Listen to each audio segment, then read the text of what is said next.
Hello students, as promised in the first video of JEE Main 2026 revision strategy based on highest ROI chapters, myself Rajneesh Kumar from myexams.ai am here to present the in-chapter analysis of certain chapters having highest return of investment। जैसा कि first video में आपको मैंने बताया था, अगर आपने first video नहीं देखा है तो लिंक डिस्क्रिप्शन बॉक्स में है, उसे ज़रूर फॉलो कर लीजिए, उसे देख लीजिए।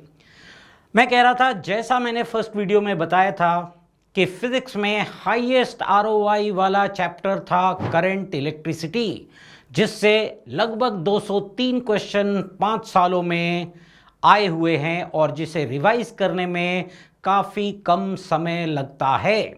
पर करंट इलेक्ट्रिसिटी के अंदर कई सारे सब टॉपिक्स होते हैं। आप स्क्रीन पर देख पाएंगे, करंट इलेक्ट्रिसिटी को हम लोगों ने सब टॉपिक्स में डिवाइड किया है, जिसमें पहला सब टॉपिक है basic concepts of current, Ohm's law, factors on which resistance depends.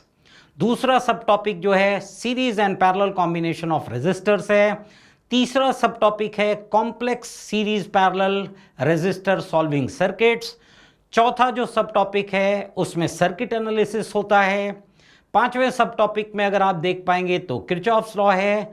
छठे सब टॉपिक में अगर आप देखेंगे तो पावर एंड एनर्जी एनालिसिस है। और सातवें सब टॉपिक में मेजरिंग इंस्ट्रूमेंट्स आ रहा है। आपको ये जानकर बहुत ताज्जुब होगा कि in current electricity the large number of questions which has been asked in last 5 years is from basic concepts of current and Ohm's law.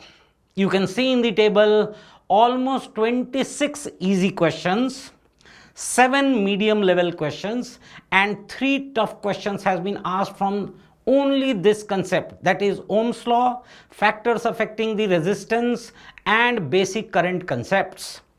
This portion requires a study time of only 0.5 hours in the first round and 0.5 hours in the second round. That means 1 घंटे में आप इस सब topic को complete कर सकते हैं, जिससे लगभग 5 सालों में 36 क्वेश्चंस पूछे गए हैं। इसीलिए इस सब टॉपिक का आरओआई हाईएस्ट है। और इस बार आरओआई जो हमने कैलकुलेट किया है, that is number of questions पर मिनट। आप देखेंगे इस सब टॉपिक का आरओआई 0.6 है। इसका मतलब लगभग आधे मिनट पढ़ने पर इस सब टॉपिक को आप एक क्वेश्चन कवर कर पा रहे हैं। दैट मीन्स सबसे पहले अगर आप इस चैप्टर को रिवाइज कर रहे हैं तो आपको यहीं से स्टार्ट करना चाहिए। दूसरा, अगर आप इस लिस्ट में देख पाएंगे तो मैक्सिमम नंबर ऑफ क्वेश्चंस हैं मेजरिंग इंस्ट्रूमेंट से पूछे हुए, क्योंकि ये प्रैक्टिकल फिजिक्स का भी पार्ट है, इसलिए इससे लगातार क्वेश्चन हर साल आते हैं। काफ़ी ज़्यादा नंबर ऑफ क्वेश्चंस हैं, पर इसका आरओआई थोड़ा सा कम इसलिए आ रहा है क्योंकि इसको थोड़ा पढ़ने में समय ज़्यादा लगता है। तो मेरा सजेशन ये है कि करंट इलेक्ट्रिसिटी को जब आप पढ़ें तो सबसे पहले तो आप बेसिक कंसेप्ट्स ओम्स लॉ को पढ़ें और उसके बाद आप सीधा मेजरिंग इंस्ट्रूमेंट्स पर आ जाएं। उसके बाद आप एनर्जी एनालिसिस एंड पावर वाले सेक्शन को करें, क्योंकि उससे भी क्वेश्चंस काफ़ी पूछे गए हैं। आरओआई उसका दूसरे नंबर पे आता है। फिर उसके बाद आप सीरीज पैरेलल कॉम्प्लेक्स सर्किट्स को लें, क्योंकि आपने देखा होगा कॉम्प्लेक्स सर्किट को सॉल्व करने में, उसके अलग अलग मेथड्स ट्रिक्स पहचानने में प्रैक्टिस बहुत लगता है, समय बहुत इन्वेस्ट करना पड़ता है, पर उससे आए हुए क्वेश्चंस की क्वांटिटी काफ़ी कम है। इस तरह से अगर आप इस चैप्टर को पढ़ें तो आप देख पाएंगे कि आपका आउटपुट मैक्सिमम होगा। आगे के हाई आरओआई चैप्टर्स की डिस्कशन के लिए आप बने रहें with my exams. Myself Rajneesh Kumar.